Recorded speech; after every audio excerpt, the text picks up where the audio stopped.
যথাযথ প্রক্রিয়া অনুসরণ না করে বিএনপি গায়ের জোরে দাবি আদায় করার উদ্দেশ্যে নগর ভবন বন্ধ করে আন্দোলন চালাচ্ছে বলে মন্তব্য করেছেন স্থানীয় সরকার পল্লী উন্নয়ন ও সমবায় মন্ত্রণালয়ের উপদেষ্টা আসিফ মাহমুদ সজীব ভুঁইয়া। সোমবার ফেসবুক পোস্টে এমন মন্তব্য করে তিনি জানিয়েছেন, বেশ কিছু জটিলতার কারণে ইশরাক হোসেনকে মেয়র দায়িত্ব বুঝিয়ে দেওয়া সম্ভব হচ্ছে না।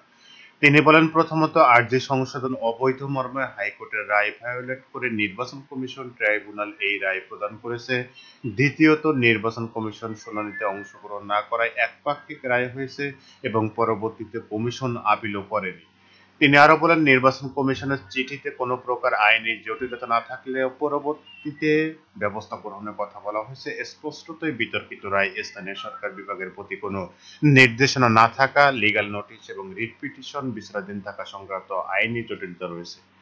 আসিফ মাহমুদ বলেন, উচ্চ আদালতের বিচারাধীন এবং উপরোল্লিখিত জটিলতা নিরসন না করা পর্যন্ত শপথ গ্রহণ সম্ভব নয়।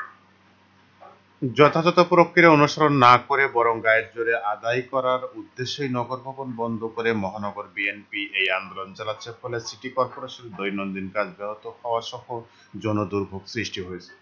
এছাড়া ইশরাক হোসেনকে মেয়রের দায়িত্বে বুঝিয়ে দেওয়ার জন্য যে আন্দোলন শুরু হয়েছে তাতে আওয়ামী শাসনামলের অনুষ্ঠিত অবৈধ নির্বাচনগুলোকে বৈধতা দেওয়া হচ্ছে কিনা সেই প্রশ্ন তুলেছেন স্থানীয় সরকার এই উপদেষ্টা।